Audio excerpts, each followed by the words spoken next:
I was standing in the kitchen when I heard a heavy sound echoing from the lake behind the house. A dull, hollow thump, unlike anything familiar I had ever heard. When I stepped out onto the porch, my daughter-in-law's car was speeding away through a cloud of dust, the trunk still wide open. On the surface of the lake, something dark was tilting, rising and sinking very slowly, as if there were air trapped inside it. I didn't know what it was. I only knew it was too heavy to be thrown away casually, and too rushed to ignore without looking back. I stood frozen for a few seconds, then heard a very faint sound, not clearly water sloshing, not clearly anything else, just something being pressed from the inside. I ran down to the lake, not because I was certain, but because if I had turned my back at that moment, I probably would have never slept peacefully again for the rest of my life. If you're still listening, tell me where you're watching from. Every comment you leave is another mark in this journey. And if this story has touched you, don't forget to hit like, so it can reach even further. My name is Ilara Whitcomb, 64 years old. I live alone in an old wooden house right beside a small crater lake on the southern edge of Oregon, where winters are long, summers are quiet, and people my age are often advised to slow down. Slow down. I had been slowing down for 7 months, ever since the day they called me at 3 a.m. and told me my son, Nathaniel, had died in a car accident on the highway. I don't remember how long I sat motionless in the kitchen that day. I only remember the steady ticking of the wall clock and how cold the coffee pot on the stove had become, so cold that when I touched it, I flinched from the chill. Nathaniel was my only child. I gave birth to him when I was 39, an age when doctors looked at me with concern back then. But Nathaniel came into my life like a late blessing, and I spent nearly the rest of my life revolving around him. He grew up by this lake. He fished with me from the old wooden dock. He sat on the porch reading books on summer afternoons. And then he grew up, moved away, studied mechanical engineering in Portland, and married Lysanne, the woman who, from the first moment I met her, gave me a feeling I never quite knew how to name. Not dislike, not exactly suspicion, just cold. Lysanne was always polite, too polite.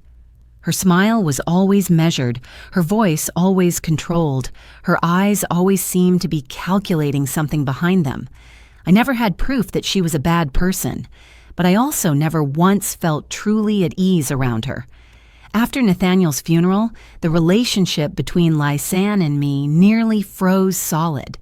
She came to my house exactly twice to collect her husband's belongings. The first time, she was silent. The second time, irritated. Not a single question, not a single tear. Then she disappeared from my life, just as Nathaniel had disappeared from this world, until that afternoon. I stood on the porch, watching Lysanne's car vanish down the winding dirt road. My heart was pounding so hard my ears rang. An open trunk is not a small thing. No one drives with their trunk open unless they are panicked, or in such a rush they don't bother checking behind them. I turned back toward the lake. The object had drifted a little farther out, but it hadn't fully sunk yet. It didn't float upright like a log, and it wasn't flat like an empty container. It tilted awkwardly, heavy as if struggling between staying afloat and being pulled under. A light breeze rippled the water, and then I heard that sound again. Not clearly, not loud enough to be called a cry, just something faint, like air being forced through a narrow gap. My heart clenched. Ilara, you're imagining things, I told myself. At my age, it's easy to let your mind run wild. I had lost my son. I lived alone. I heard a noise, saw a suitcase, and my brain immediately tried to connect everything into a horrifying story. But my hand stayed locked around the porch railing. I looked around. No one. No birds. No engine noise anymore. Just the lake and that dark object. I called out Lysanne's name. Lysanne. My voice sounded weak in the empty air. No answer. I called again, louder. Lysanne. Still nothing. I stepped off the porch. The wet grass made my shoes slip slightly. My legs were shaking. I couldn't tell if it was from the cold or from a fear that hadn't fully taken shape yet. When I reached the water's edge, I realized the object was no longer drifting. It was starting to sink, little by little, slowly but surely. Without thinking further, I hiked up my skirt and stepped into the lake. The water was brutally cold, soaking through my thin socks, biting into my skin like needles. I gasped, trying to keep my balance. The mud beneath the surface was soft and slick, making every step difficult. When my hand touched the object, I shuddered. Leather, not metal, not plastic. Leather, a suitcase. Dark leather, old, its surface wrinkled from the water. It was unbearably heavy. I had to use both hands, straining to pull it toward shore. My shoulders screamed with pain. My back felt like it might snap. "No, no, no," I muttered, not even sure what I was pleading for. Then I heard it, clearer than before. A very small sound, very weak, like someone inhaling, then not having the strength to exhale. I almost let go. My heart raced wildly. My throat burned dry.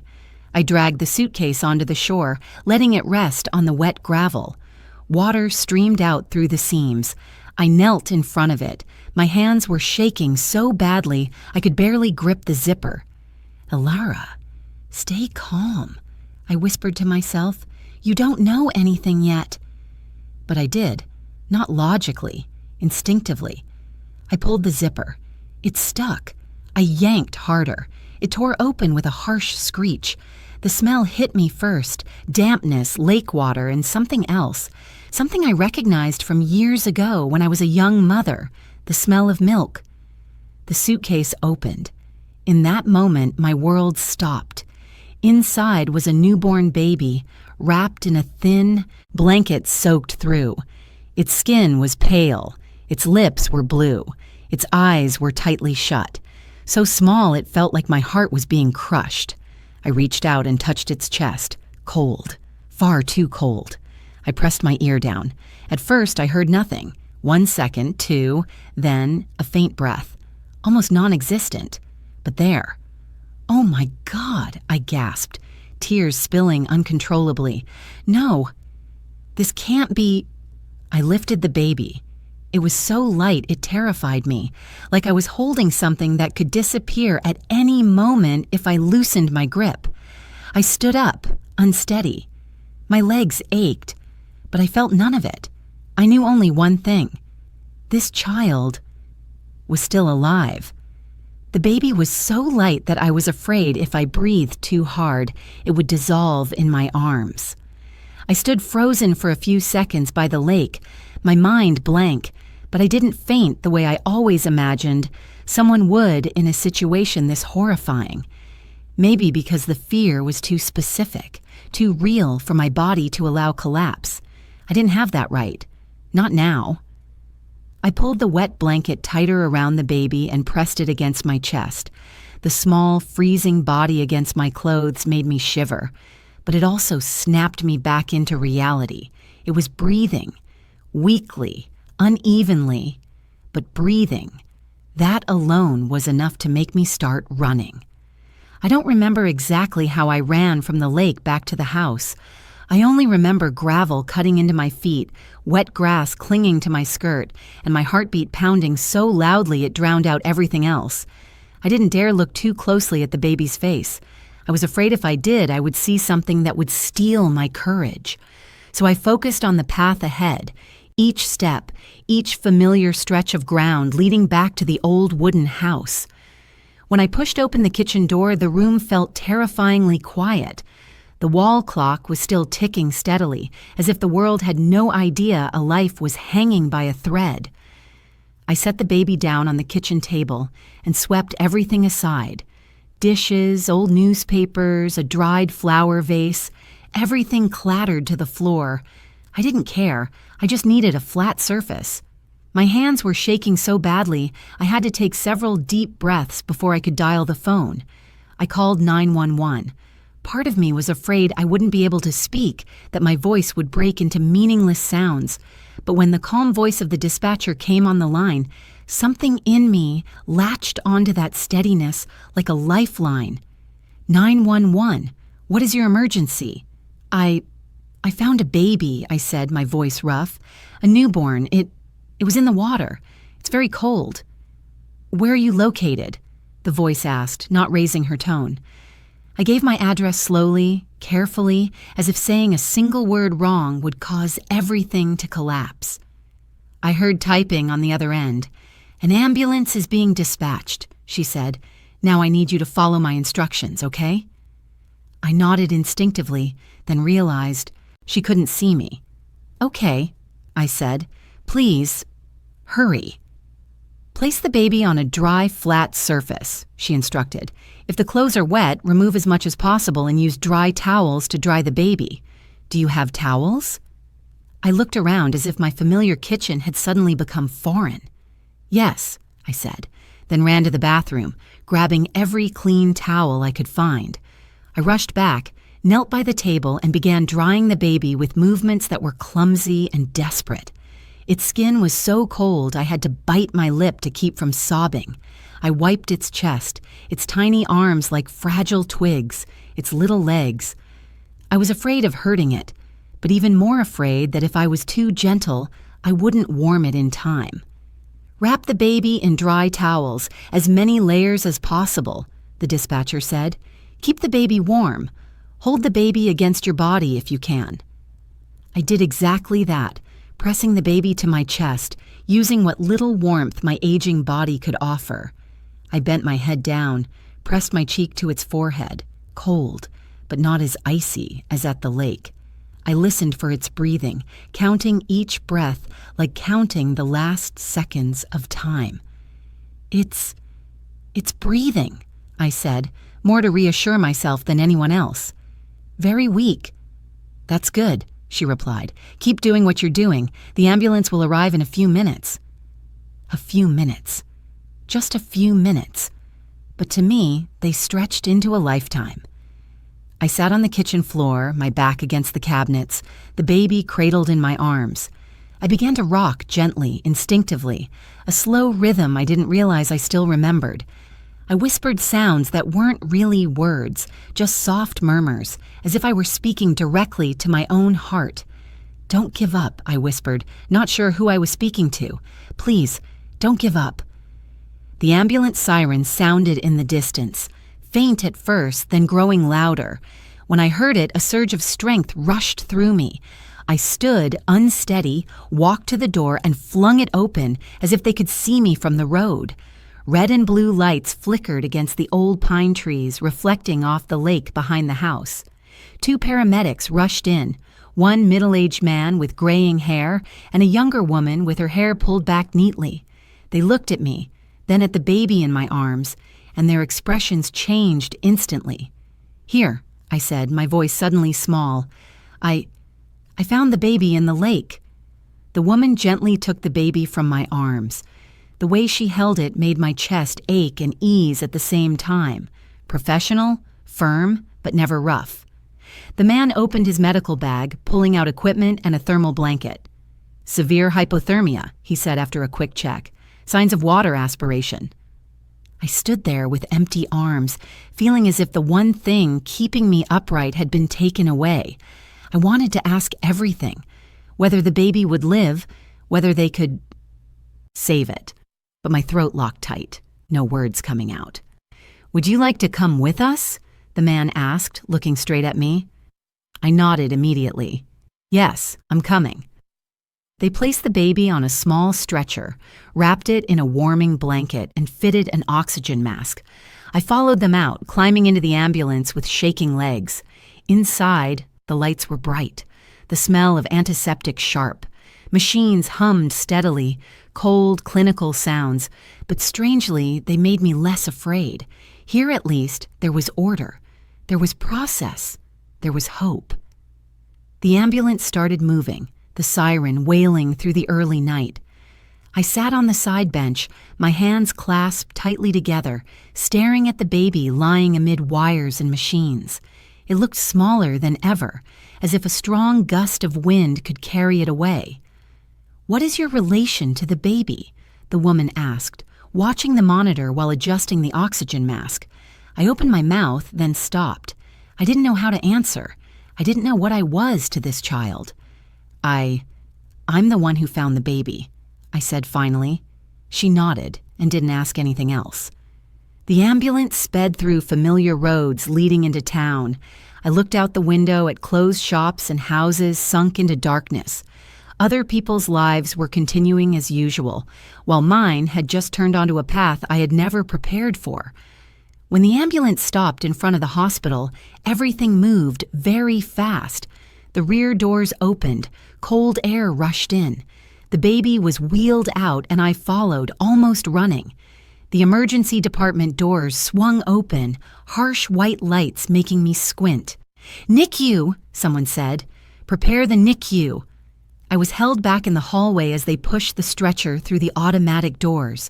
I tried to keep looking, tried to memorize every detail. The blanket, the tiny mask, the little hand, as if turning away would make the baby disappear. The doors closed in front of me. I stood there alone in the long, cold hallway, and for the first time since I heard that dull splash by the lake, I allowed myself to shake with fear. The NICU doors shut, leaving a hollow ache in my chest. I stood there for a long time, until a nurse passing by gently touched my shoulder and asked if I was okay. I nodded out of habit, though I wasn't sure what okay even meant anymore. My hands were still shaking, not from the cold now, but from the feeling that I had been yanked out of a familiar reality and thrown into another world where I had no control over anything. I was led into a small waiting room next to the emergency department. Gray plastic chairs, white walls, the sharp smell of disinfectant seeping into every breath. I sat down, my hands clasped tightly together to keep them from trembling. In my mind, images of the baby kept appearing and fading, like a skipping film reel. Cold skin, weak breathing, the steady beeping of machines in the ambulance. I tried to cling to one concrete detail so I wouldn't drift into panic. Less than 10 minutes later, 2 people entered the room. One was a police officer in his 40s, his face serious but not cold. The other was a younger woman holding a thin folder. They introduced themselves and sat across from me. "Mrs. Whitcomb," the man said, his voice low and steady. "We need to take your statement about what happened tonight." I nodded. I had expected this. I knew the moment I called 911, my life would no longer be quiet. I just hadn't expected it to happen so fast while my hands were still shaking. I told them everything from the beginning. I didn't leave out a single detail I could remember. The sound from the lake, Lysanne's car, the trunk wide open, the dark object on the water, the faint noise. I spoke slowly, carefully, as if talking too fast might make the story slip out of my grasp. "Are you certain it was Lysanne's car?" the woman asked, her eyes never leaving her notebook. "Absolutely," I replied. "I've seen that car countless times. I couldn't mistake it." "Did you see the license plate clearly?" I shook my head. "No, the car was moving too fast, but I clearly saw the trunk was open." The man wrote something down, then looked up. "Did you see Lysanne herself? Her face?" I hesitated for a second. "No, I only saw the car, but it was her car." The room fell silent for a few seconds. I felt a subtle shift in the air, not outright doubt, but a cautious step backward. The woman closed her notebook and studied me more closely. "Do you know where Lysanne is right now?" "No," I said. I haven't spoken to her since my son's funeral." Hearing Nathaniel's name spoken aloud made my throat tighten.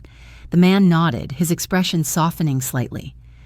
"We understand this is a major shock," he said, "but we need to verify some details." He stood up and stepped out of the room. I didn't know where he went. I only knew that I suddenly felt abandoned on a chair that was too hard, in a room that was too bright. The woman stayed, watching me with an expression that wasn't unfriendly, but not fully trusting either. "Mrs. Whitcomb," she said more gently, "do you have any history of mental health issues? Depression, anxiety, anything like that?" The question stunned me. I knew they had to ask. I knew it was procedure. But hearing it still felt like someone touching a wound that hadn't healed yet. I lost my son 7 months ago, I said slowly. I was sad. I was in pain. But I'm not delusional. I don't imagine things that aren't real.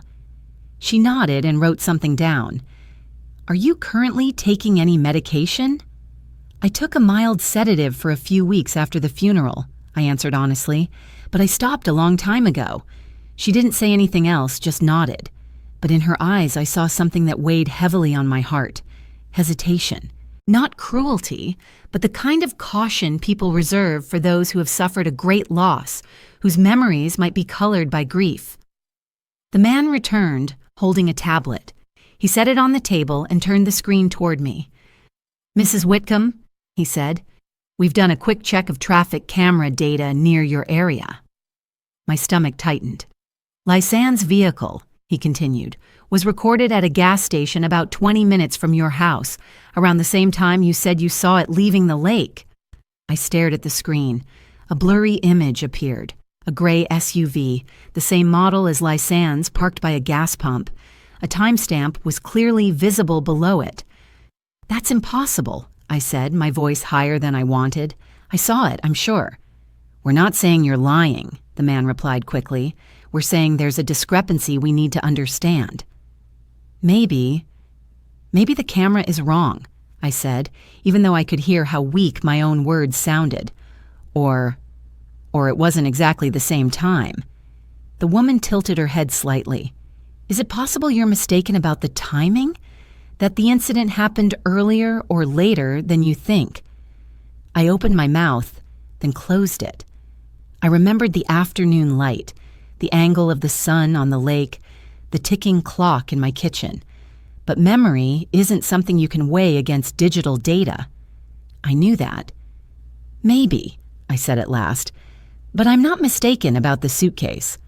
Silence again. I saw them exchange a glance. Without a word, I understood what it meant. In their minds, my story was slipping from the realm of certainty into the realm of caution.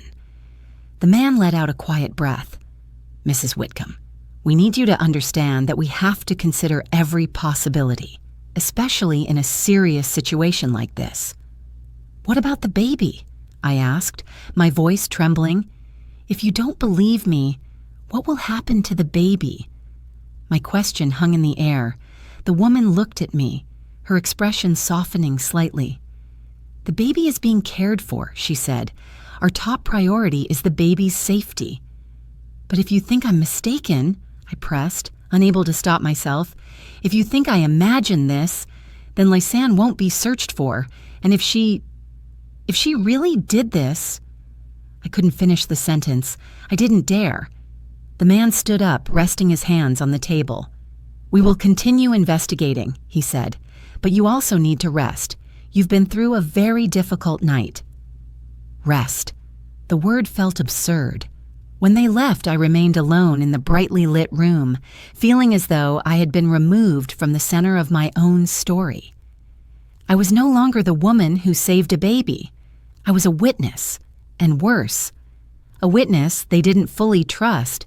For the first time that night, I wondered if I truly could have been mistaken, if the light, the grief, the loss had played tricks on my memory. The thought sent a chill through me. If I was wrong, then who was I in this story? But then the image of the suitcase came back with brutal clarity, the weight pulling at my arms, the soaked leather, the faint sound from inside, the icy cold when I touched the baby. Those weren't dreams. They weren't distorted memories. I might be mistaken about many things, but not about the suitcase. I sat alone in the waiting room for nearly an hour after the police left. No one told me where to go or what to do next. I didn't ask. I just sat there, my back against the cold wall, my eyes fixed on the NICU doors, as if staring long enough might let me see through them and know how the baby was doing. An older nurse brought me a cup of water and set it on the small table beside me, gently telling me I should drink something. I thanked her, but I only held the cup without drinking. The water trembled with the uncontrollable shaking in my hands. Time moved painfully slowly, each minute stretching out. I heard medical shoes echoing in the hallway, automatic doors opening and closing, announcements calling patient names somewhere farther away.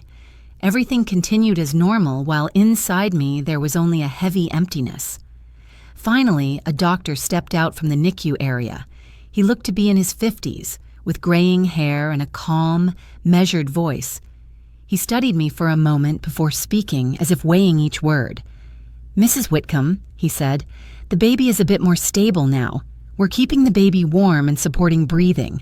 The condition is still serious, but the baby is fighting." I nodded, unsure I could still speak. My throat was dry, but my heart beat faster with a fragile spark of hope.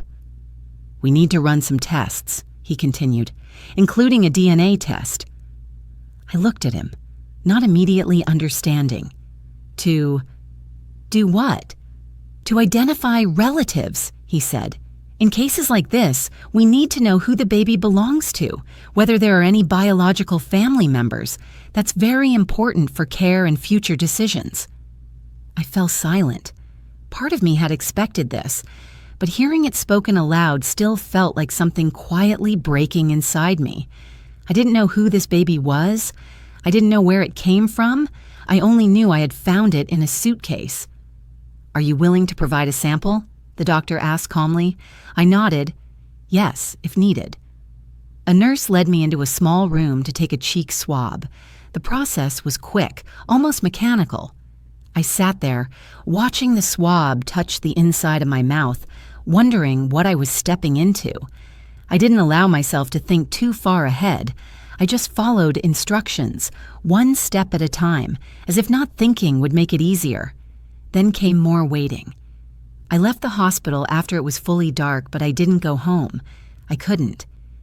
I returned to the waiting room and sat there for several more hours, until another nurse gently told me I should go rest. They would call if anything changed. I stood up, my legs heavy as lead, and left the hospital feeling as if I were abandoning a piece of myself behind those doors. That night, I didn't sleep. I sat in my living room with the lights on, listening to the wind move through the trees outside. Images of Nathaniel filled my mind, his smile as a child, the way he called me Mom in his warm, steady voice as an adult. I searched the final months before his death for any sign I might have missed. Had he ever said anything about becoming a father? Had I ever noticed anything unusual about Lysanne? I couldn't remember, or maybe I hadn't wanted to remember. The next morning, the phone rang before it was fully light outside. I sat up instantly, my heart pounding. "Mrs. Whitcomb," the doctor's voice from the day before said, "Could you come to the hospital? We have the results." I didn't ask what the results were. I just said I would be there right away. I drove in a half-awake haze, the familiar road suddenly feeling strange.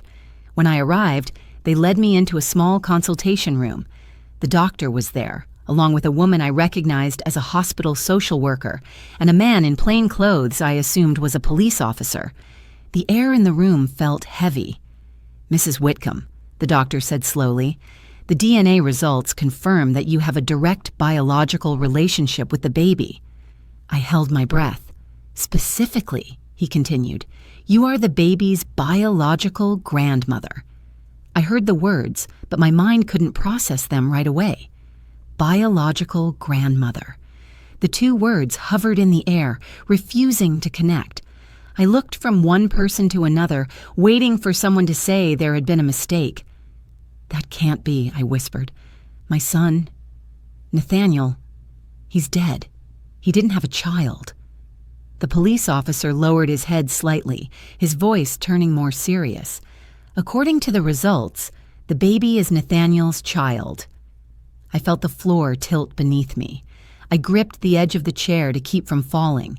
Images of the suitcase, the lake, the baby's bluish face overlapped with Nathaniel's face in my mind, forming a chaotic blur that made it hard to breathe. "I didn't know," I said, my voice trembling. "I never knew Lysanne was pregnant." The social worker nodded.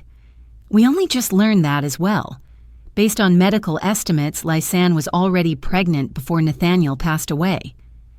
Before he died. The phrase pierced me like a blade. I tried to remember the few times I had seen Lysanne during that period. She always wore loose coats, her frame naturally slender. I had assumed it was simply her style. I hadn't asked. I hadn't looked closely. She concealed the pregnancy, the police officer added. So far, we haven't found any official prenatal care records. I shook my head, as if the motion could drive away the reality that had just been placed on my shoulders. Why?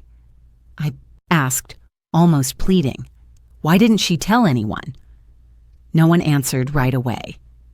The doctor cleared his throat and shifted to another topic, though his voice remained heavy. There's one more thing, he said. Based on the DNA results and the circumstances, we've shared the information with the police. They've decided to reopen the case regarding your son's death. I turned to the police officer.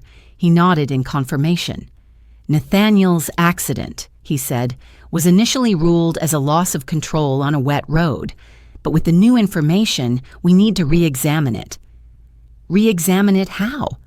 I asked, even as a nameless fear began taking shape inside me. We've requested a new inspection of the vehicle, he said, and there are indications that the braking system may have been tampered with. I heard myself inhale deeply, then realized I couldn't breathe out right away. The brakes, tampered with. The words drilled into my head, warping every memory of the night Nathaniel died. You mean? I couldn't finish the sentence. We can't draw conclusions yet, the officer said carefully, but there is a possibility that it wasn't a simple accident. I closed my eyes. I saw Nathaniel driving in the rain as clearly as if it were happening again. He had called me a few hours before the crash just to ask if I was doing okay. I had told him I was fine. I hadn't known that would be the last time I ever heard his voice. And Lysanne? I asked, opening my eyes. Where is she? The officer shook his head. We haven't been able to determine her current location. The room fell silent again. It felt as if the world had collapsed, revealing a deeper, darker layer beneath it, one I had never imagined. My son was dead. I had buried him. I had learned how to live with that pain. And now they were telling me he had a child, that his death might not have been an accident, that the woman I once called my daughter-in-law had hidden everything. I looked down at my hands. They were trembling, but beneath the fear I sensed something else forming, a hard, cold resolve. The baby, I said slowly. My grandchild is still alive, right? The doctor nodded. Yes, and we're doing everything we can. I nodded too. In my mind, a truth no one wanted to face was coming into focus. That baby was not an accident. It was the final link in a chain of events I was only just beginning to see. And if my son truly died because someone wanted him dead, then that baby had never been safe from the very beginning. I left the hospital in the late afternoon, my head heavy as if stuffed with stones. What I had just learned didn't allow me to collapse, but it didn't allow me to stand still either. Something had been hidden for far too long, and now it was beginning to surface, piece by piece, cold and sharp. 2 days later, I received a call from the county sheriff. He said they needed to meet with me to discuss some new findings related to Nathaniel. His tone wasn't urgent, but it was heavy enough to tell me this was no small matter. I drove to the police station on a gray morning, the Oregon sky low and pressing down, as if it were bearing weight on my shoulders as well. They led me into a small conference room. A thick folder was already sitting on the table. I recognized my son's name printed on the cover immediately. Seeing that name in bold letters on paper, not on a gravestone or a death certificate, tightened my chest in a different way. A young investigator spoke first. He said they had begun reviewing Nathaniel's financial records from the 6 months before his death. At first, it was standard procedure, but the numbers didn't sit as quietly as they had expected. Your son had a fairly large life insurance policy, he said, sliding a copy toward me. I looked down. The figure stood out clearly, cold and impersonal, much larger than anything I had ever thought Nathaniel needed. I remembered casually asking him about insurance once over dinner. He had said it was just in case. I hadn't asked more. The original beneficiary, the investigator continued, was his wife. I swallowed, Lysanne. But, he paused, flipping to another page. There was a change. I looked up at him, then at the older investigator sitting across from me. The older man nodded. About 3 weeks before his death, he said, Nathaniel updated the policy. I bent back down to read. The legal language blurred before my eyes, but one line stood out clearly. The beneficiary was changed to the insured's biological child, or any child born in the future. It felt as if an invisible hand tightened around my chest. Biological child. Future child. He knew. Nathaniel had known. His will was also amended, the younger investigator said, his voice slower now as if trying not to break me. All assets, the house, savings, investment funds, were placed into a trust for the child if the child were born. I placed my hand on the table to steady myself. In my mind, Nathaniel no longer appeared as the son who always smiled when he came home to visit, but as a man who saw danger approaching and chose to stand in front of it. That means, I said quietly, almost to myself, it means, the older investigator finished, that if the baby lives, Lysanne receives nothing from the will or the insurance, not a single dollar. The room went silent. No one needed to say anything else. Every piece fell into place without force. Nathaniel dies, Lysanne collects the insurance money. The baby dies, the trust becomes meaningless. 2 deaths, 1 stream of money. I closed my eyes. A wave of nausea rose, not from the grief of losing my son, a grief I had carried for 7 months, but from the cold clarity of the motive now exposed. I had believed my family's tragedy was fate, a slick curve on a rainy night. Now it had the shape of numbers and signatures. We believe the motive is fairly clear, the investigator said, at least financially. I opened my eyes. And the baby? I asked. What about the baby? He met my gaze without looking away. If the baby doesn't survive, Lysanne could attempt to challenge the will. There are multiple legal scenarios. I let out a hollow laugh, the sound unfamiliar even to me. So, the baby was the final obstacle. No one contradicted me. I left the police station feeling as though I had walked through a storm without warning. Everything I thought I knew about Nathaniel's marriage, about Lysanne, about the final months of my son's life, everything had been turned upside down. That evening, I sat alone in the living room, yellow lamplight falling over the family photos on the wall. There was one picture of Nathaniel and Lysanne on their wedding day. They stood side by side, smiling brightly. I used to look at that photo and think my son had finally found a partner. Now I looked at it as silent evidence of my own innocence. I remembered my last conversations with Nathaniel. He had seemed more tired, smiled less. Once, when I asked if he was okay, he had simply said, "I'm worried about the future." I had assumed it was work stress, family responsibility. I hadn't understood that he was talking about a life not yet born. I stood and walked into Nathaniel's old bedroom, the room I had kept exactly as it was from the day he left home. I opened his desk drawer. Inside were old papers, notebooks, a few bills. I didn't know what I was looking for, only that I needed to touch the things he had touched, as if doing so might bring me closer to him. In an old envelope, I found a copy of the will. I had seen it at the police station, but holding it now felt different. On the final page, next to Nathaniel's signature, there was a small handwritten line, "For my child. So my child will be safe." My tears fell onto the paper, blurring the ink. I slid down to the floor, my back against the bed, and for the first time in days, I allowed myself to cry out loud. Not just because Nathaniel was dead, but because he had died while trying to protect his child. The thought was both devastating and suffocating, but it also lit a fire inside me I hadn't known was still there. My son had chosen that path. He had placed his child above his own life and safety, and now that child was still alive, fragile, but alive. I wiped my tears and stood up. I looked around the room at Nathaniel's belongings, and in that moment something became clearer than ever. If Lysanne had been willing to kill her husband for money and willing to throw her own child into a lake to remove the final obstacle, then I couldn't pretend things would simply resolve on their own.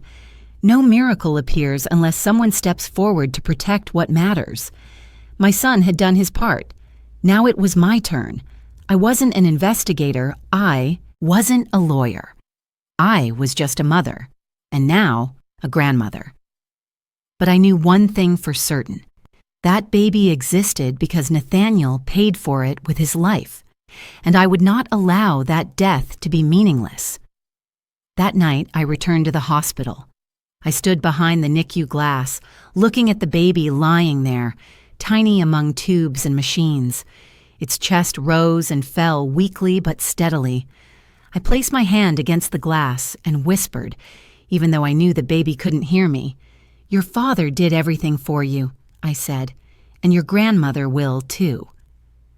Under the cold white lights of the intensive care unit, I understood that the truth had surfaced not to punish me, but to prepare me for what lay ahead. Because if the motive was this clear, then the real battle was only just beginning. They didn't say it outright. No one walked into the room and bluntly declared that Evan, the baby I had just learned was my grandson, didn't belong to me. That truth came slowly, layer by layer, through carefully chosen words, evasive nods, and forms placed on the table in voices so polite they felt cold. 3 days after the DNA results were confirmed, a representative from the Oregon Department of Child and Family Services came to the hospital to meet me. She was young, neatly dressed, her voice soft. She spoke at length about procedure, about the child's best interests, about evaluations for the future. I listened and nodded, but in my mind one question repeated over and over: where will Evan be? "For now," she said, placing her hand on the folder, "the baby is under temporary state custody." The words were light, almost gentle, but they slammed into my chest like a door being shut. Under state custody. Not mine, not family, a system. "I'm his grandmother," I said, my voice low but firm. "You know that?" "Yes," she replied. "We've documented that, but it doesn't automatically grant guardianship." I wanted to ask why, but I had lived long enough to know the answer wouldn't fit into a single word. It lived in decades of policy, in checklists written by people who had never stood in front of NICU glass, watching a tiny life struggle to breathe. They handed me a list of requirements if I wanted to be considered for temporary guardianship. It was longer than I expected. A full medical evaluation, a criminal background check, a psychological assessment, a home study, in-depth interviews, and finally, a review meeting where I would have no authority, only the right to wait. "Can I see Evan?" I asked, struggling to keep my voice steady. The young woman hesitated. "At this time, visits must be approved individually. The baby is still in a sensitive recovery phase." I understood what that meant. Not yet, or maybe not at all, or whenever it was convenient. That day, I left the hospital without seeing Evan. For the first time since pulling the suitcase from the lake, I truly felt powerless. Not because I was weak, but because suddenly nothing depended on my will anymore. The weeks that followed blurred into a long stretch of paperwork and waiting rooms. I went from the hospital to government offices, from clinics to evaluation centers. I answered questions I never imagined being asked at this stage of my life. "Do you have a history of depression?" "I lost my son," I answered. Who wouldn't grieve in that situation? They wrote it down, nodded, checked a box. "Do you have long-term support?" "I have friends, I have neighbors." They pressed further. "Who? Where? Could they commit? During the psychological evaluation, the woman sitting across from me was younger than Nathaniel had been on the day he graduated. She asked how I felt when I saw Evan. I told the truth, that I felt afraid and grateful at the same time, hurt and purposeful at once. She asked whether I thought I was trying to compensate for the loss of my son by holding on to the baby. I stayed silent for a long time before answering. "I'm not compensating," I said. "I'm continuing." She wrote it down. No reaction. The preliminary results came faster than I expected and colder than I had hoped. I was assessed as not ideal for long-term caregiving. Age, potential decline in health in the future, psychological records noting a period of profound grief after my son's death, no younger co-guardian within the immediate family, not ideal. The phrase clung to me like a label I couldn't peel off. I had raised a child to adulthood. I had worked my entire life. I had survived difficult years without anyone holding my hand. But in front of a checklist, I became a risk. They said Evan would be placed with a temporary foster family once he was stable enough to leave the NICU, a family that was certified, experienced, more suitable in the long term. "And what about me?" I asked. "What am I in all of this?" The answer came after an uncomfortable pause. "You are a biological relative," they said, "and you may apply for supervised visitation." Visitation. Supervised. As if I were a potential threat. I didn't cry in front of them. I saved my tears for the long nights at home when the kitchen was silent and the chair Nathaniel used to sit in was still empty. I sat there thinking about Evan, about the weak rise and fall of his chest, about the tiny hand that had once curled around my finger through a sterile glove. I wondered whether a system could understand that feeling, whether there was a box on any form where love could be recorded. I fought, not by shouting or pounding the table. I fought with the persistence only people who have lived long enough possess. I made phone calls. I wrote letters. I showed up on time for every appointment. I carried every document they requested, neatly organized in an old briefcase. Eventually, they allowed me to see Evan twice a week, 30 minutes each, time, under the supervision of a social worker. I received the notice in a short, emotionless email. When I finished reading it, I had to sit down because my legs suddenly felt weak. The first visit took place in a small room near the NICU. Evan had been moved to a portable incubator, fewer wires attached, his skin more pink. When they placed him in my arms, carefully guiding every movement, I felt something inside me click into place. He was so light that I was afraid even breathing too hard would make him tremble. I looked at that tiny face, trying to memorize every feature. Evan didn't know who I was. He didn't know about Nathaniel. He didn't know about the lake, the suitcase, or the numbers written into a will. But he knew warmth. He knew a heartbeat. When I rocked him gently, he grew quieter, as if that small body recognized something familiar that his mind couldn't yet name. 30 minutes passed with brutal speed. When the social worker told me my time was up, I didn't argue. I only leaned down and whispered a sentence meant for my ears alone. "I'm here," I said. "I'm not going anywhere." The visits became the only axis my life revolved around.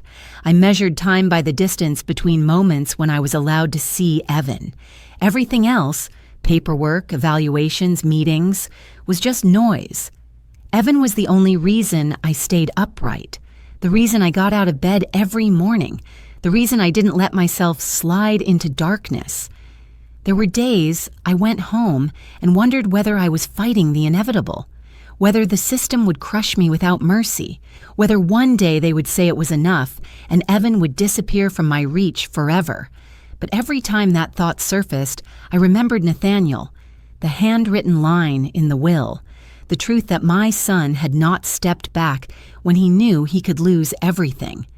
If he hadn't given up, neither would I. I didn't know whether I would win or lose. I only knew that giving up wasn't an option. Not while Evan was still there, still breathing, still gripping my finger with a weak but determined strength. Not when I was the only person in the world who could see the entire story, from the quiet lake to the lifeless conference rooms. On paper, that child might belong to no one. But in my heart, Evan already had a place no official stamp could erase.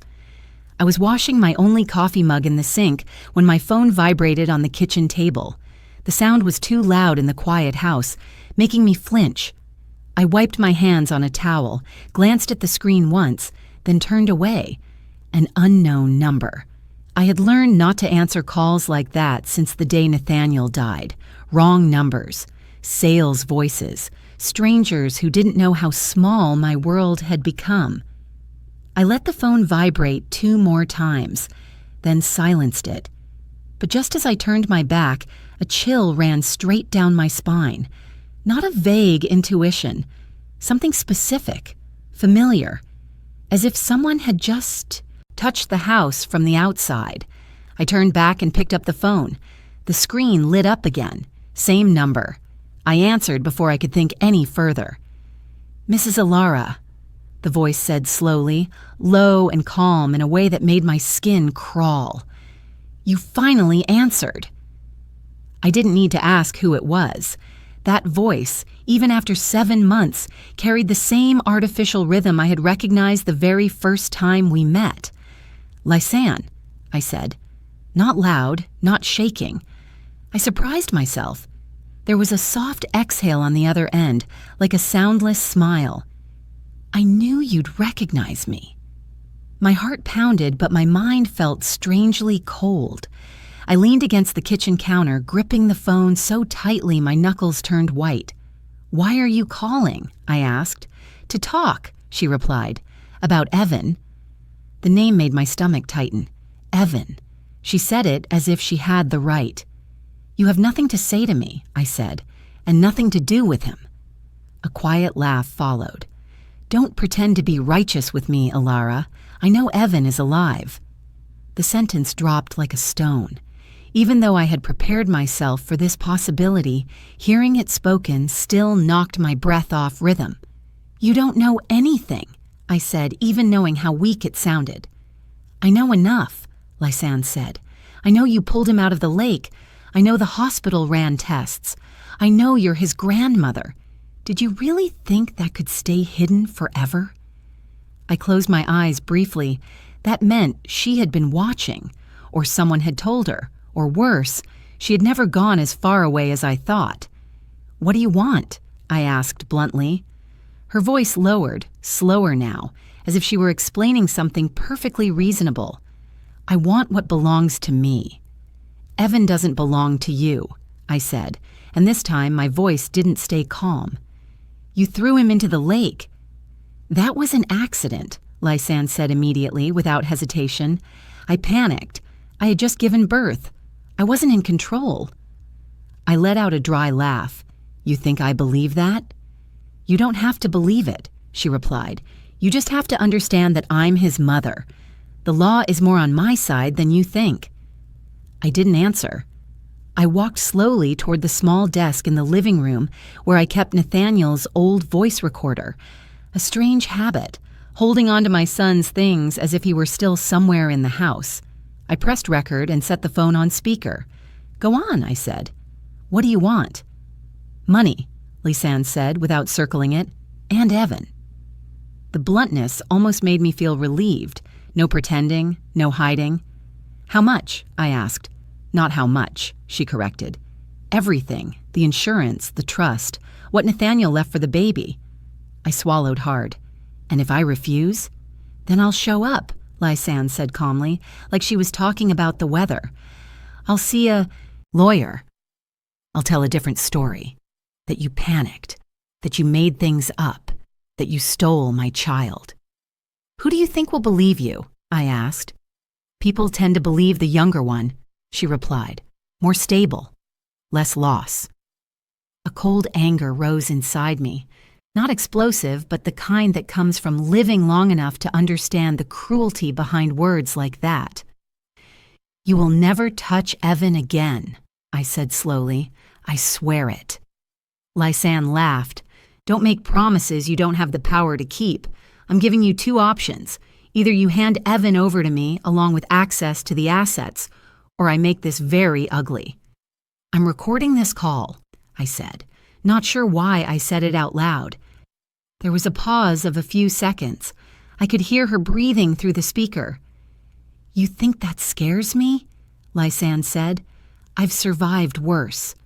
The call ended abruptly. No goodbye, no further threat, just an empty silence, as if someone had cut a wire. I stood there for a long time after the screen went dark. My hands were shaking, but I didn't sit down. I knew if I did, I wouldn't be able to stand up again right away. I called the county sheriff before I could second-guess myself. When I finished telling him everything, there was a long silence on the other end. You did the right thing by recording it, he said. This is very important. They came to my house within 40 minutes. 2 men and a woman, all in plain clothes. They listened to the recording twice. No one spoke while it played. She made a mistake, the female officer said finally. She contacted you directly. What do you want me to do? I asked, though I already suspected the answer. The sheriff looked at me, his expression heavy. We want you to cooperate. How? By continuing to talk to her, he said. Let her believe you're considering it. I looked at him without blinking. You want me to be bait? He didn't deny it. We'll be close. We'll protect you. I thought about Evan, about the small room where I was allowed to hold him twice a week, about the possibility that one wrong step could cost me him forever. She's dangerous, I said. You know that. We do, he replied, but this may be our best chance to catch her. I stayed silent for a long time. In my mind, I saw Nathaniel's face, not at the end, but when he was alive, the rare, serious look he had when he had made up his mind. If I refuse, I asked, then what? We continue investigating, he said, but she may disappear. I closed my eyes. When I opened them, I had my answer. I'll do it, I said. The female officer started to object, but the sheriff raised his hand to stop her. He looked at me the way you look at someone who has chosen the harder path. You understand the danger? He asked. I do, I said. But I also understand that if I don't step forward, Evan will never be safe. They left after dark. The house returned to its familiar silence, but this time it carried a different weight. I sat down in the chair and stared into the empty space in front of me. There are calls you shouldn't answer, and there are calls that, once answered, will never let you return to your old life. From that moment on, I knew I had stepped into a game whose rules I didn't get to set. But if being bait was the only way to end this, for Evan, then I was willing. The meeting was set for a moonless night. The police said it wasn't random. People like Lysanne prefer darkness, the sense of control that comes when others can't see clearly. I nodded and didn't ask more. I had agreed to step into this. There was no room for half measures. She chose an abandoned warehouse by the old lake, less than a 10-minute drive from my house. I knew the place. When Nathaniel was little, he used to take me there, proudly calling it his secret fortress. Later, the building was abandoned. Broken windows, rusted metal roof. No one ever went there anymore. I never imagined I'd return under circumstances like this. The police prepared everything carefully. They checked my car, clipped a small recording device beneath my collar, went over every detail with me. Move slowly, speak little, let Lysanne talk. I listened and memorized it all, but strategy wasn't what filled my mind. All I could see was Evan lying in the incubator, his tiny hand curling each time cold air touched it. I told myself I couldn't afford to make a single mistake. I arrived 10 minutes early. The warehouse loomed beside the lake, dark and silent like a solid block of shadow. A light wind rippled the surface of the water. I parked the car and sat still for a few seconds to breathe. My hands rested on the steering wheel, feeling my heartbeat steady and even. I didn't want Lysanne to see that I was afraid. Another set of headlights appeared at the bend in the road. The car stopped a few yards from mine. The door opened and Lysanne stepped out. For a split second, I almost didn't recognize her. Her hair was shorter, dyed dark, her face thinner, sharper. She wore an oversized jacket and a baseball cap pulled low, but her walk hadn't changed. Still that slightly overconfident stride, as if the world owed her something. "You're early," Lysanne said calmly. "I don't like waiting," I replied. She gave a faint smile, her eyes flicking quickly around the lakeshore. "You've always been straightforward. Nathaniel was too. That was both of your weakness." I clenched my jaw and said nothing. I stepped out of the car and faced her, keeping the distance the police had instructed. The warehouse behind Lysanne was pitch black, its door slightly ajar. "Where's the money?" she asked bluntly. "I want to hear you say it all," I replied. "Everything." She raised an eyebrow. "You still think you get to set conditions?" "I do," I said. "Because if I didn't, you wouldn't have called me." A brief silence followed. Then she laughed. "Fine. I suppose you deserve to know." She leaned back against the metal door of the warehouse, arms crossed, her voice slow and measured, like she was reciting a story she had rehearsed many times. "Nathaniel didn't understand," she began. "He always thought everything could be solved by talking. Family, responsibility, children." She curled her lip. "I never wanted that life." "Then why marry him?" I asked, keeping my voice steady. "Because he was stable," Lysanne replied without hesitation. "Because of the money. Because it meant an easy life. I thought I could tolerate it for a few years, and then everything would be fine." "Until you got pregnant." Her eyes darkened for a moment. "Yes, until I got pregnant. I never planned that." "But Nathaniel did," I said. "He changed his will." Lysanne laughed again, this time unable to hide the bitterness. "Exactly. And that's when I realized I was about to lose everything." She continued, each word clear and unbroken. "Nathaniel discovered the pregnancy, wanted to keep the baby, wanted to be a father, wanted to do the right thing. He talked about the future, about responsibility, about making sure the money stayed with the child. With every sentence, Lysanne felt another door closing in front of her. "I couldn't let that happen," she said coldly. "I couldn't let a child trap my life." "I couldn't let you kill my son," I said, my voice shaking. Lysanne looked straight at me. "I didn't kill him in a moment of anger. I didn't lose control. I planned it." I heard my heartbeat pounding in my ears. "The brakes," she went on, "a small adjustment, a believable accident. Everything would end cleanly." "And Evan?" I asked, my throat burning. She exhaled as if speaking about an inconvenience. "That was the final step. Without it, things would get complicated. I thought, if he didn't exist, everything would go back to the way it was supposed to be." "You call that a solution?" I asked, unable to hold back any longer. "Yes," Lysanne replied without hesitation. "A solution." My entire body went cold, but my hand stayed tight around the small panic button hidden in my palm. I remembered the police's words, "Wait a little longer." "And now?" I asked. "What do you plan to do now?" "Now I want to finish this," Lysanne said.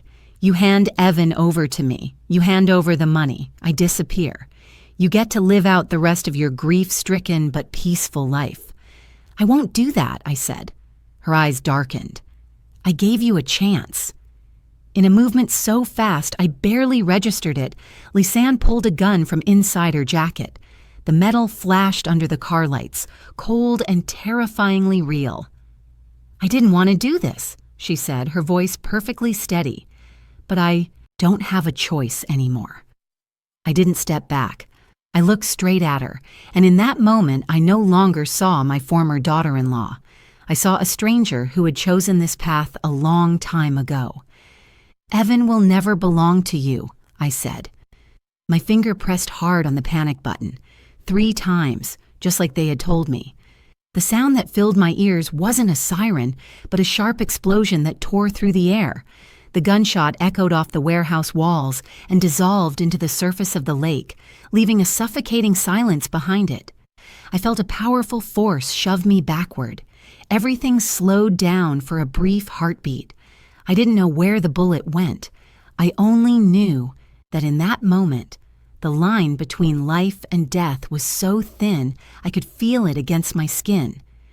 Then from the darkness around the warehouse, red and blue lights erupted and shouted commands shattered the night. I didn't fall right away. I remember that instant clearly, like a photograph frozen inside my chaotic mind. The shot had just gone off. My ears were ringing. The air felt torn apart. I staggered one step, my back hitting the car door, and only then did the pain crash over me, hot, deep, and unmistakably real, spreading from my left shoulder down my arm. I lifted my hand on instinct. Blood. Dark red. Not as much as I had expected, but enough to make my head spin. Then the red and blue lights flared again, ripping through the darkness. Shouting, running footsteps, the clatter of metal. I heard someone yell, "Police, drop the weapon now!" Lysanne turned around. In that brief moment, I saw her face clearly under the lights. No calm left, no confidence. Only fury mixed with panic. Her hand still held the gun, but it hesitated. "Drop it!" another voice shouted, sharper, more final. Lysanne looked around like a trapped animal. Then very slowly she let go. The gun hit the concrete with a dry clatter. Immediately, 2 officers rushed forward, slamming her to the ground and cuffing her hands behind her back. She started screaming, not in desperation, but in curses and threats, as if she still believed she could control the situation. No one responded. I slid down to the ground. My head was spinning, but I stayed conscious. A female officer knelt in front of me, placing a hand on my shoulder, carefully, avoiding the wound. "You've been shot," she said, "but you're okay. The bullet grazed soft tissue. It didn't hit bone." I nodded, not sure I fully understood. My eyes stayed fixed on Lysanne as she was dragged away. She twisted her head back to look at me, her gaze raw with hatred, completely unmasked. "I'll come back," she screamed. "You can't keep him forever." The police car door slammed shut. The sound was final, like a period at the end of a long, dark chapter. I was taken into an ambulance. The light inside was cold and white, the machines humming steadily. The paramedic kept talking to me, asking my name, the date, whether I felt dizzy. I answered slowly but clearly. There was only one thought in my mind. Where is Evan? "When can I see my grandson?" I asked. "You need stitches first," he replied, "but the baby is safe. We've confirmed it." I closed my eyes. For the first time in weeks, my chest loosened just a little. My injury wasn't serious. The bullet had gone off course, leaving a long but shallow tear. The doctor said I was lucky. I didn't feel lucky the way they meant it. I just felt alive. The days that followed moved faster than I expected. There was too much to do, too many people to talk to. I met with investigators, prosecutors, lawyers. I listened to the recording again, watched the footage from the officers' body cameras. I signed endless statements. The evidence was too clear to deny. The confession at the warehouse, the recorded phone call, proof of brake tampering, the insurance money trail, the hidden pregnancy. All of it lined up into a cold, logical chain, leaving no room for doubt. The trial came sooner than I ever imagined. There was no television-style drama, no long theatrical arguments. Everything moved like a well-oiled machine, just waiting for someone to press the button. I sat in the back row, my shoulders still wrapped in white bandages. Lysanne sat at the front, dressed in a gray inmate uniform. She didn't look at me. She didn't look at anyone. Her face was empty, as if every emotion had long since been burned away. When the prosecutor read the charges, first-degree murder, conspiracy to commit murder, attempted infanticide, I felt each word land heavily in the room.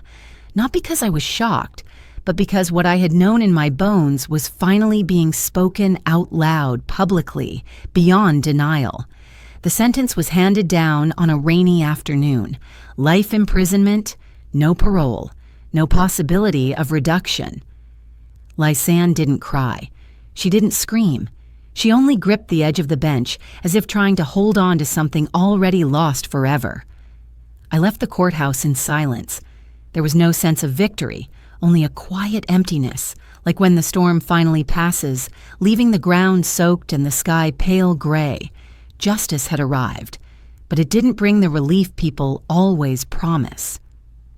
Evan was moved to a secure care unit shortly after the arrest. When I visited, he was stronger. His skin was pink, his cry powerful.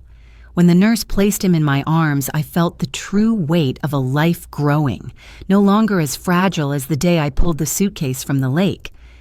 "You're safe now," I whispered, pressing my forehead to his. "No one will hurt you anymore." A few weeks later, I received the temporary ruling from family court. I was recognized as Evan's legal guardian while long-term arrangements were reviewed. The document wasn't long, the language dry, but when I held it in my hands, I had to sit down.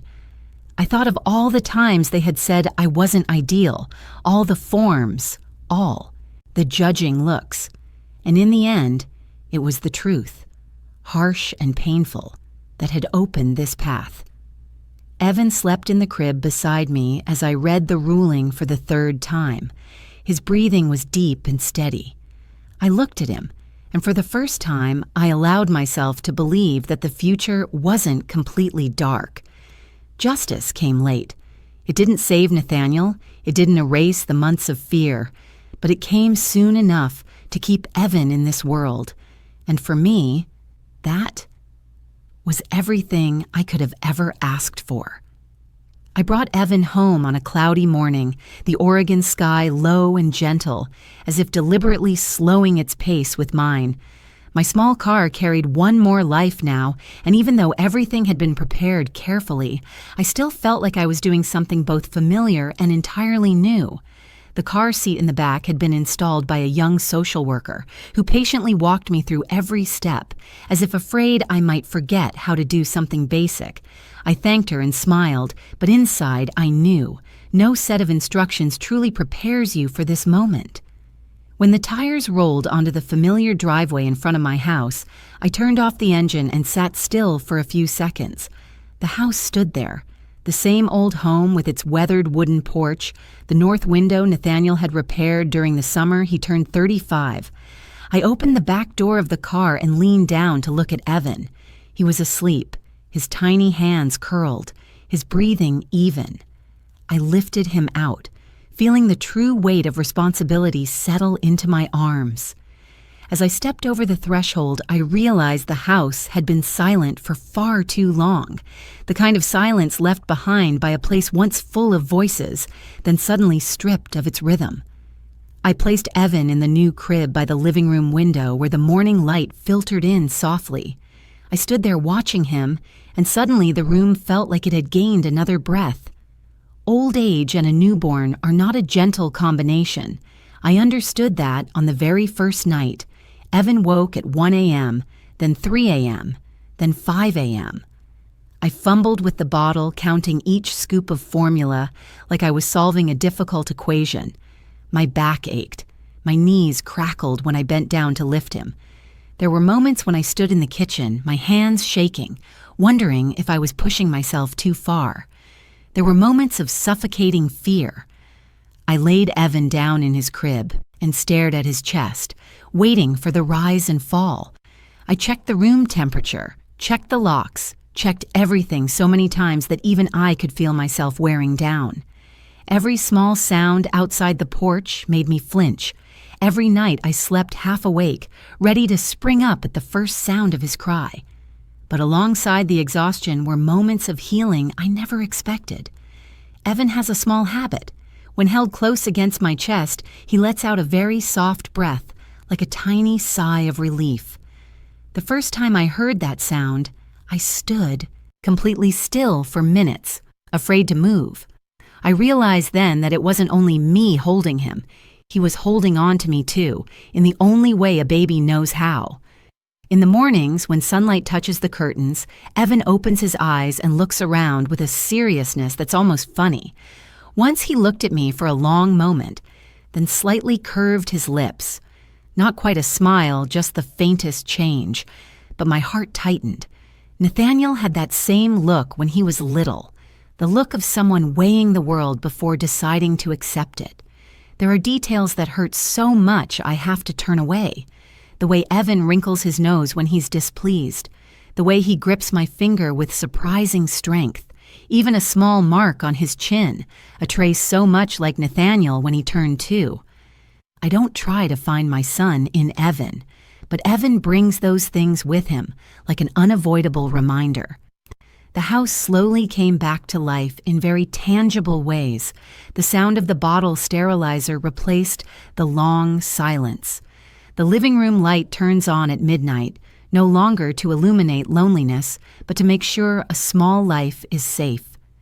I started opening the windows more often, letting fresh air flow in. I hung the family photo back on the wall, not to cling to the past, but to put it where it belongs. I learned to ask for help.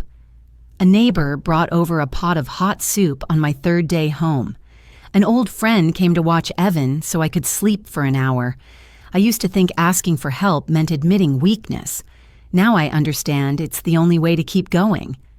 Some nights I sit in the armchair, Evan asleep on my chest, and I feel something very strange. Imperfect peace. I still think of Nathaniel every day. The pain hasn't disappeared. It's only shifted, making room for a new purpose. I no longer wake up just to get through the day. I wake up because Evan needs me. One afternoon, while I was changing Evan's diaper, he suddenly laughed. A short, high, clumsy sound. I froze, then laughed too, tears spilling without warning. I thought of Nathaniel, of my son's first laughs. And for the first time, that memory didn't bring only pain. It carried continuation. I am no longer alone in the way I once thought was permanent. Loneliness doesn't disappear entirely. It changes shape. It becomes the quiet after Evan falls asleep. It becomes the time I sit by the window, looking at the still lake in the distance, no longer trembling like before. I learned to live with it, without letting it swallow me. Sometimes, when I'm so tired I want to sit on the kitchen floor and cry, I wonder if I made the right choice. Then Evan wakes up, needing me, and the question fades. Not because I have a perfect answer, but because I have something to do. I began making very small plans, a regular medical schedule, a foster parent support class the social worker recommended, a small corner of the garden to plant flowers in the spring. These plans aren't promises for a distant future. They're stakes driven into the present, keeping me upright. This house has witnessed too much loss, but now it also witnesses a beginning. Not loud, not dramatic, just day by day, night by night, the steady breathing of a child growing up safe. When I hold Evan by the window on a quiet evening, I whisper to him, not expecting him to understand. "You have a home," I say, not because everything is okay, but because we will make it okay. The house is no longer a place where I live alone with memories. It becomes the place where I learn to keep living, without denying the pain, but without letting the pain define the rest of my life. And in Evan's steady breathing, I find the sense of purpose I thought I had lost with my son. No longer alone, not because loneliness vanished, but because, at last, I have someone to walk with, even though the road ahead is still long. Time doesn't arrive like a great wave that washes everything away. It comes slowly, day by day, quiet and patient, like water soaking into dry earth. Evan grew that way, not suddenly, not loudly, but steadily, so much so that sometimes I only noticed when a shirt had grown too tight, when the once fragile cries turned into curious babbling sounds. Evan is healthy. That is the first thing, and also the most important. The doctors said his lungs have fully recovered, with no lasting effects from those early days between life and death. Every time I hear that, I nod and say thank you, but inside I whisper a different thanks. A thank you meant for Nathaniel. My son never lived to see this, but I believe he traded his life so Evan could have that chance. Our mornings start early. Evan wakes when the first light slips through the curtains. No alarm needed. I learn to shape my rhythm around his. Meals, naps, small playtimes on the old rug in the living room. I thought I had forgotten all of this after Nathaniel grew up, but it turns out the body and the heart have their own memory. My hands know how to support his head. My voice naturally lowers when I rock him to sleep. I am mothering again, not to replace the past, but to carry it forward.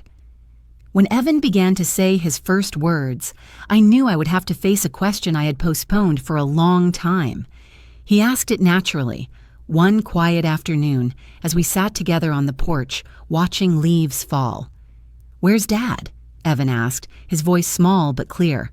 I took a slow breath. I had prepared for this moment, but no preparation is ever enough. I didn't want to lie.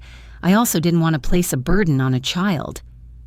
"Your dad was a very good man," I said. "He loved you, even though he never got to meet you." Evan tilted his head, thinking, "Where is Dad?" "He's in our hearts," I answered, placing my hand on my chest, then on his. "And in the good things he left behind." I tell Evan about Nathaniel in small pieces, appropriate to his childhood. I tell him about a man who liked fixing things around the house, who liked laughing when he solved a difficult problem, who liked sitting by the lake fishing on quiet afternoons. I don't tell him about the warehouse, the gun, the cold water. Those truths will come later, when Evan is old enough to understand without being crushed by them. The past is still there. There are days when I open a drawer and find something of Nathaniel's, his old watch, a note he wrote, and the sharp pain returns, as vivid as the first day. But it no longer controls me. I don't let it decide how I live that day. I learn to place the pain in its own space, to respect it, without letting it steer my life. I am stronger, not in a loud way. My strength comes from getting up every morning, even when my back aches, from signing another stack of legal papers, even when my hand is tired, from facing the curious looks of strangers without needing to explain everything. I no longer feel the need to prove anything. I know I'm doing what's right.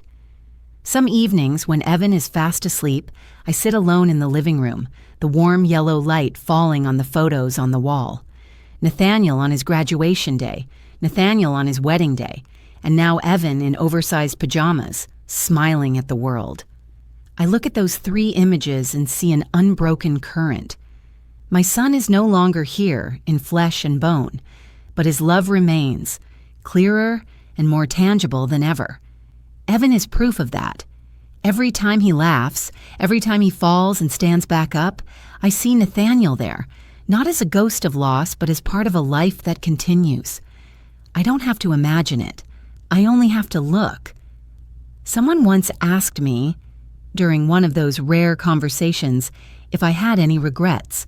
Regret for not turning away when I heard the sound by the lake. Regret for stepping into a dangerous chain of events.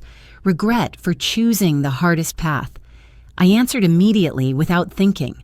No, I don't regret it. Not because everything ended perfectly, because it didn't and never will.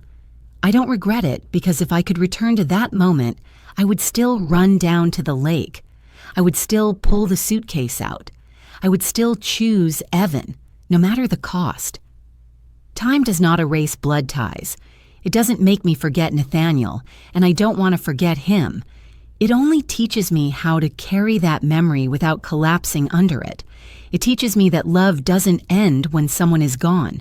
It changes shape, finding another way to exist. When I hold Evan by the lake on a peaceful morning, the water calm as if it never witnessed tragedy, I whisper something only I can hear.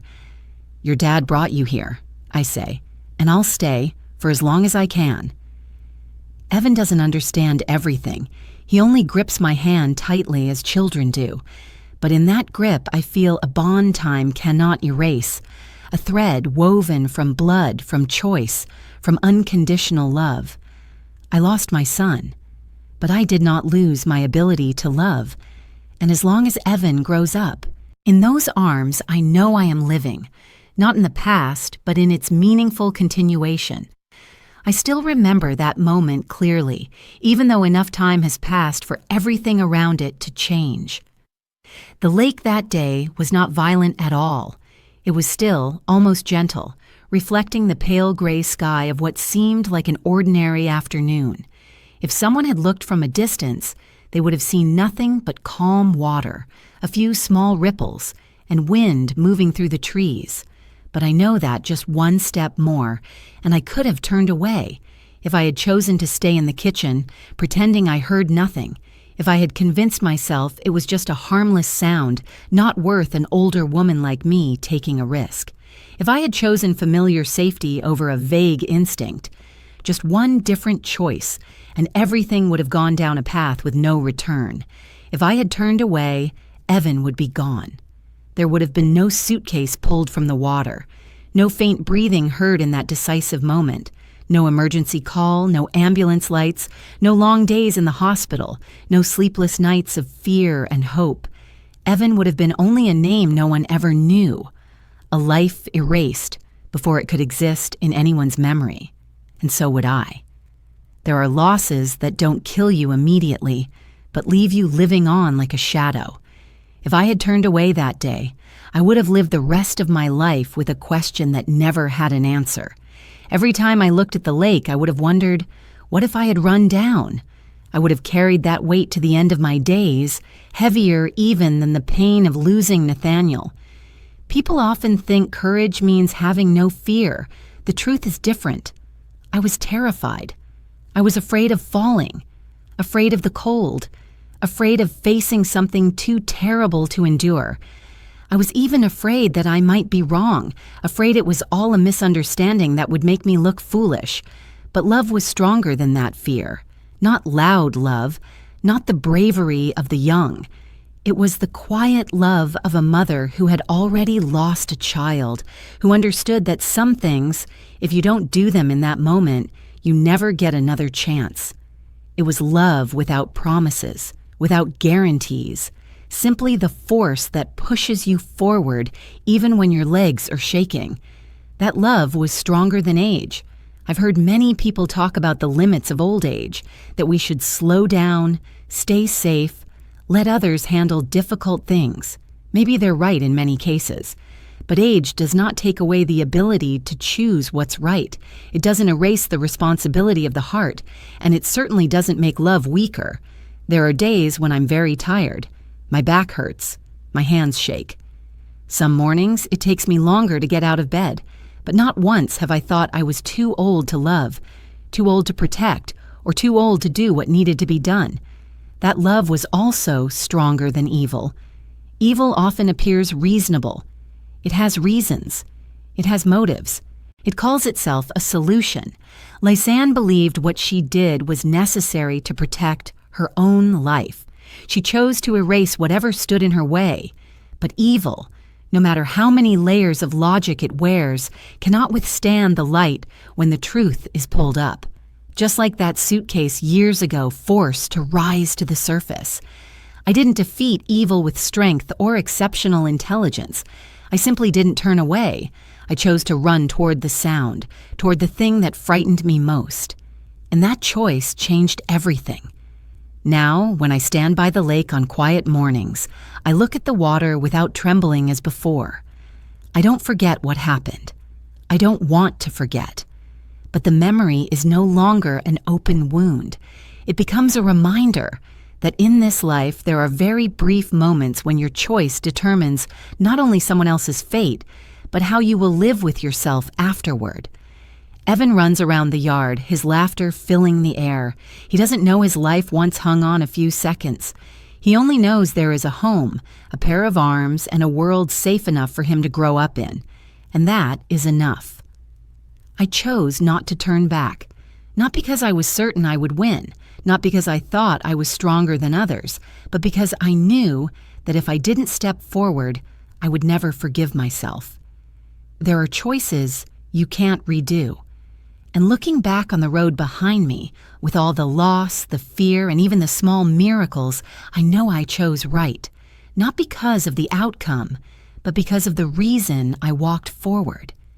If you're still here, listening all the way to these final lines, I want to thank you, not as a viewer, but as someone who has walked with me through the entire journey.